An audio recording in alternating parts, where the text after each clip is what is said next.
প্রিয় শিক্ষার্থী বন্ধুরা, আজ আমরা অপাদান কারকের প্রকারভেদ নিয়ে আলোচনা করব।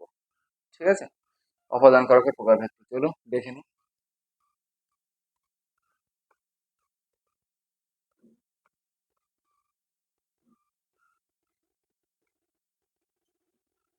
আচ্ছা, অপাদান কারকের প্রকারভেদ প্রথমে যেটা আছে সেটা হলো 1 নাম্বার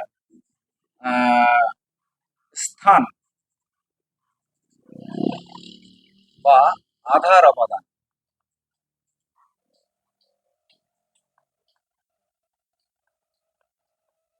স্থান বা আধার অপাদান কি সেটা? স্থান বা আধার অপাদান, দেখো, আধার বলতে আমরা কি বুঝি? কোনো একটা দ্রব্য বা কোনো একটা প্রাণী যার থাকার জায়গাকে আধার বলা হয়। যেমন ধরো, বন থেকে বাঘ বেরিয়ে গেল, বনের থাকার জায়গা বাঘ, সরি, বাঘের থাকার জায়গা হচ্ছে বন, বন থেকে বাঘ বেরিয়ে গেল, এটা হচ্ছে আধার অপাদান। পকেট থেকে টাকা পড়ে গেল, পকেট থেকে পড়ে যাওয়া বোঝাচ্ছে টাকার থাকার জায়গা পকেট। ঠিক আছে, এই ধরনের জিনিসগুলিকে আমরা বলবো স্থানবাচক অপাদান বা আধার অপাদান। ঠিক আছে, যেমন ধরো, পকেট থেকে টাকা পড়ে গেল,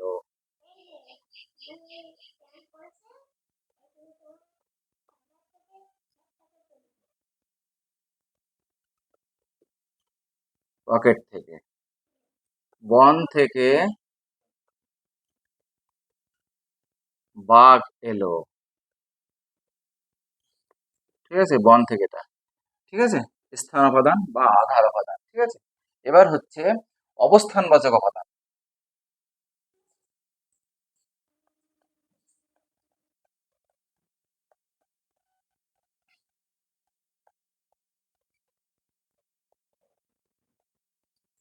অবস্থানবাচক উপাদান বলতে কি বোঝায়? ধরো, কোনো একটা জায়গায় অবস্থান করে কিছু ক্রিয়া সম্পন্ন হলে তাকে বলা হয় অবস্থানবাচক উপাদান। যেমন ধরো, বারান্দা থেকে দেখলাম সে আসছে। ঠিক আছে, তাহলে বারান্দায় অবস্থান করে দেখলাম কিন্তু থেকে বোঝাচ্ছে, সেই জন্য এটা অপাদান কারক। ঠিক আছে, বারান্দা থেকে দেখলাম সে আসছে।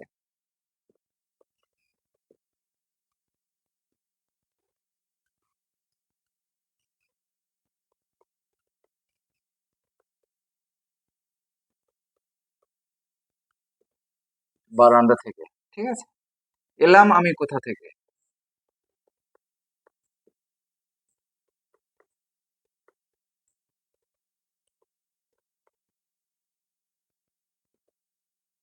কোথা থেকে। ঠিক আছে, এটা হচ্ছে কি বললাম, অবস্থানবাচক উপাদান। এবার আমরা দেখবো কালবাচক উপাদান।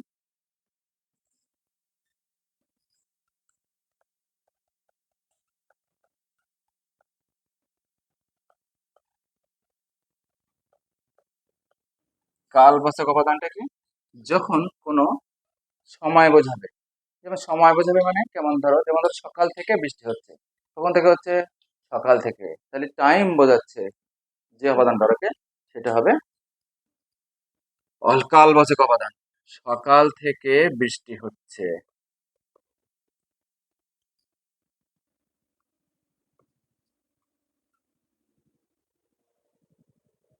কখন থেকে হচ্ছে? সকাল থেকে, এটা হচ্ছে কালবাচক উপাদান। লোকটি কখন থেকে বসে আছে?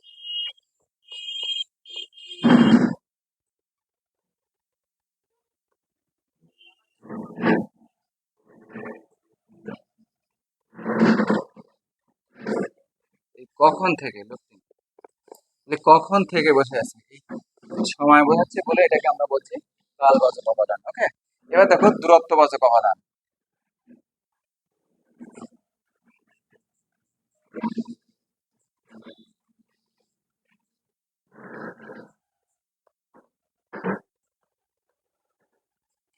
দেখো, দূরত্ববাচক উপাদান মানে যখন কোনো ডিস্টেন্স বোঝাবে এবং অবদান কারক হবে, তখন সেটা হবে দূরত্ববাচক উপাদান। যেমন ধরো, আমি বললাম বসিরহাট থেকে কলকাতা 60 কিলোমিটার।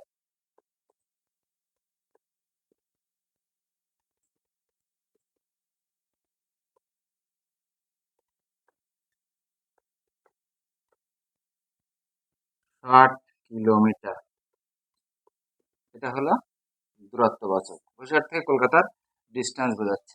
ঠিক আছে, এবার দেখো তারতম্যবাচক উপাদান।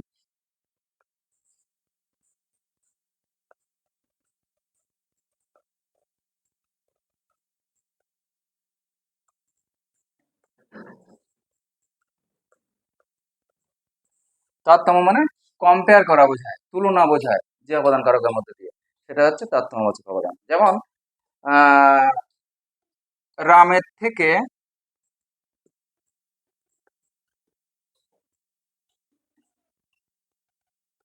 রিয়া অঙ্কে কাঁচা। তাহলে কে অঙ্কে কাঁচা? রিয়া অঙ্কে কাঁচা, ঠিক আছে? তো রামের থেকে কম্পেয়ার বোঝাচ্ছে, আমার থেকে ও ভালো আঁকে, ঠিক আছে, আমার থেকে। তাহলে কম্পেয়ার বোঝাচ্ছে বলে এটা তারতম্যবাচক অবদান, ঠিক আছে। এবার 6 নম্বর দেখি অসমাপিকা ক্রিয়ারূপী অবদান।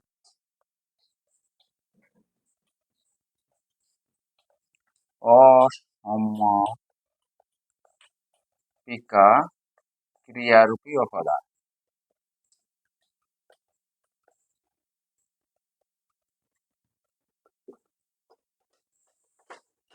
অসমাপিকা ক্রিয়ারূপী উপাদানটা কি? অসমাপিকা ক্রিয়া যখন আহ, অসমাপিকা ক্রিয়া যখন অপাদান কারক হিসেবে ব্যবহৃত হয় তখন তাকে বলা হয় অসমাপিকা ক্রিয়ারূপী অপাদান। যেমন ধরো, মরণে আমার ভয় নেই।